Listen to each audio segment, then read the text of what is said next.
오늘 우리가 다룰 불편한 진실은 어쩌면 여러분의 가슴을 가장 아프게 할 이야기일 수 있습니다.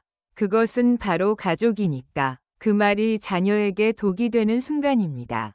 평생을 엄마, 아내로 살아오신 여러분의 헌신적인 사랑이 아이러니하게도 자녀의 독립심을 갉아먹고 나아가 여러분의 노년을 외롭고 불안하게 만드는 정서적 의존이라는 이름의 족쇄가 될 수 있다는 사실입니다.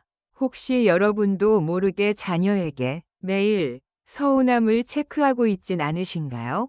그 서운함이 바로 나는 엄마의 보살핌이 계속 필요해요라는 무의식적인 메시지를 자녀에게 보내는 독화살이라는 것을 아셔야 합니다. 이 영상 절대 채널 돌리지 마세요. 이 고통의 근본적인 원인을 3가지 심리로 명확히 해부해 보겠습니다. 시청자님의 마음속 깊은 곳을 들여다볼 준비가 되셨나요? 1. 상실감의 관계적 대체 심리, 텅 빈 둥지 증후군.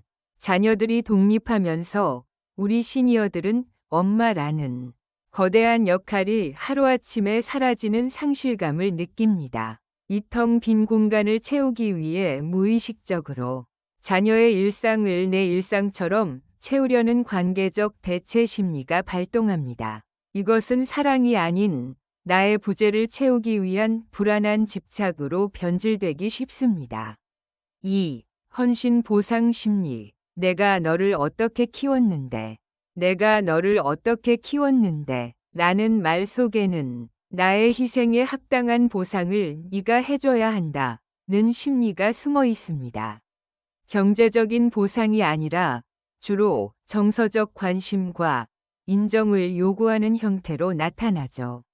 자녀는 이 빚을 평생 갚아야 한다는 압박감을 느끼고 결국 부담감의 관계를 멀리하게 됩니다. 3. 노년의 존재 이유, 찾기 실패 심리. 우리는 은퇴 후 나는 누구인가를 새로 정의해야 합니다. 하지만 많은 분들이 이 기회를 놓치고 과거의 역할 엄마, 아내에만 매달립니다. 자녀의 삶에 개입함으로써 나는 아직 쓸모 있는 존재다라는 확인을 받으려 하는 것이죠. 이것이 바로 우리 스스로 자존감을 깎아내리는 가장 위험한 함정입니다. 만약 여러분도 지금 자녀에게 서운함을 느끼고 계시다면 다음 이야기가 정말 중요합니다. 제가 새롭게 창작한 두 여성 시니어의 이야기가 여러분의 삶을 비추는 거울이 될 것입니다. 절대 채널을 돌리지 마세요. 이제 두 여성의 대비되는 삶을 통해 우리가 가야 할 길을 찾아봅시다. 매일 아침 딸에게 전화하는 순애 씨의 서운함. 순애 씨는 매일 아침 출근하는 딸에게 전화를 겁니다. 오늘 밥은 뭘 먹을 거니? 너희 남편이랑은 잘 지내지? 사랑이 담긴 말이지만 그 말 뒤에는 오늘도 나에게 신경 써줘라는 무언의 압박이 숨어 있습니다. 어느 날 딸이 지친 목소리로 엄마, 저 요즘 너무 바빠요. 내버려 두세요. 라고 하자 순애 씨는 온종일 밥 한술 뜨지 못했습니다. 내가 이렇게 헌신했는데 라는 배신감이 온몸을 휘감았죠. 결국 순애 씨는 스스로의 삶을 채우지 못했기에 딸의 삶을 자신의 정서적 연료로 사용하려 했던 것입니다. 딸은 이 과도한 에너지 요구에 지쳐 어머니와의 연락을 점점 피하게 되었습니다. 혼자 여행하는 우아한 정윤 씨의 발견. 순애 씨와 동갑인 정윤 씨는 딸이 독립한 후 매년 혼자 한 달씩 배낭여행을 떠납니다. 자녀들은 처음에 걱정했지만 정윤 씨는 웃으며 말했습니다. 엄마는 너희 덕분에 너희를 사랑할 힘을 얻었지만 이제는 나 자신을 사랑할 힘을 찾아야 해. 그녀는 여행지에서 새로운 사람들을 만나고 자신의 취미였던 그림을 다시 시작했습니다. 정윤 씨는 자녀들에게 무언가를 요구하는 엄마가 아닌 스스로 삶을 개척하는 멋진 선배로 인식되었습니다. 자녀들은 오히려 어머니의 삶을 존경하고 먼저 연락하여 여행의 에피소드를 듣고 싶어 했습니다. 두 분의 삶에서 극명한 차이가 보이시나요? 한 분은 자녀에게 감정의 빚을 요구했고, 한 분은 스스로 삶의 독립 선언을 했습니다. 여러분은 지금 어느 길에 서 계십니까? 이제부터는 우리 모두 정윤 씨처럼 우아하게 독립하는 법을 배워야 합니다. 우아한 노년을 위한 3가지 실천 지혜를 명확하게 제시합니다. 이것이 바로 여러분의 남은 인생을 가장 우아하게 바꿔줄 열쇠입니다. 첫 번째 결심. 나만의 공간을 정서적으로 확보하라 실천법. 자녀의 일에 대한 걱정 멘트와 조언 멘트를 하루에 딱 3번 이하로 제한하는 연습을 하십시오. 대신 나를 위한 공간을 만드십시오. 취미, 운동, 공부 등 어떤 것이든 좋습니다. 나만의 작은 사무실이나 작은 아뜰리에를 집에 만드세요. 자녀가 방문했을 때 엄마는 지금 바쁘다는 것을 보여주어 자녀가 여러분을 시간을 뺏어도 되는 한가한 존재가 아닌 자신의 삶을 살아가는 존중받을 존재로 인식하게 만드십시오. 두 번째 결심. 미안하다는 말 대신 감사하다고 표현하라 실천법.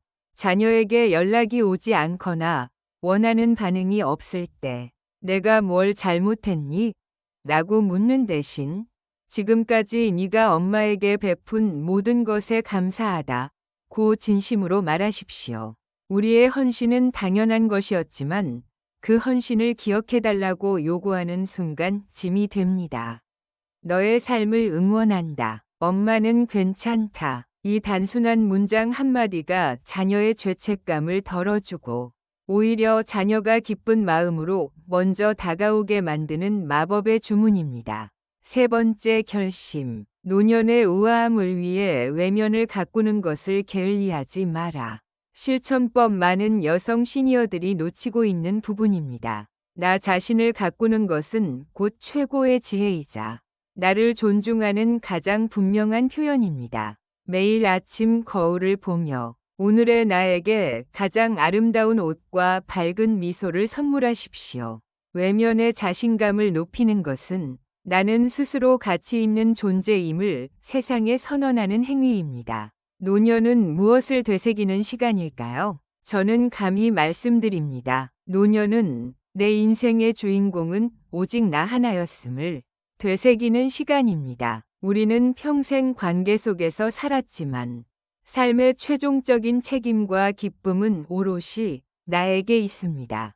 자녀에게 의존하는 것은 사실은 내가 내 삶을 책임질 용기가 없다는 나약함의 표현일 수 있습니다. 하지만 우리 여성 시니어들은 누구보다 강인하게 이 세상을 살아왔습니다. 이제는 그 강인함을 오직 나 자신에게만 사용하십시오. 자녀에게 독이 되는 엄마가 아닌 자신의 삶을 우아하게 개척해 나가는 빛이 나는 선배가 되십시오. 당신의 빛은 자녀의 앞길을 비추는 등대가 될 것이며 그들은 자랑스러운 마음으로 당신을 찾아올 것입니다. 당신의 진정한 아름다움은 당신이 스스로의 삶에 온전히 만족하는 그 순간에 피어납니다. 오늘 제가 드린 이 마지막 지혜가 여러분의 큰 위로가 될 것입니다. 자, 여러분의 우아한 독립 선언은 무엇입니까? 나는 오늘부터 자녀에게 이것을 요구하지 않겠다. 나는 나를 위해 이것을 시작하겠다. 여러분만의 빛이 나는 결심을 댓글로 나눠주세요. 여러분의 진솔한 경험은 이 채널을 보는 다른 시청자들에게 가장 큰 위로와 용기가 됩니다. 이 지혜가 꼭 필요할 것 같은 당신의 가장 친한 친구 한 명에게 이 영상을 공유해 주세요. 혼자가 아닌 함께 우아한 노년을 만들어갈 때 우리의 삶은 더욱 풍요로워집니다. 오늘도 은빛지혜 라디오와 함께 해주셔서 감사합니다. 다음 시간에 더 깊은 지혜로 찾아뵙겠습니다.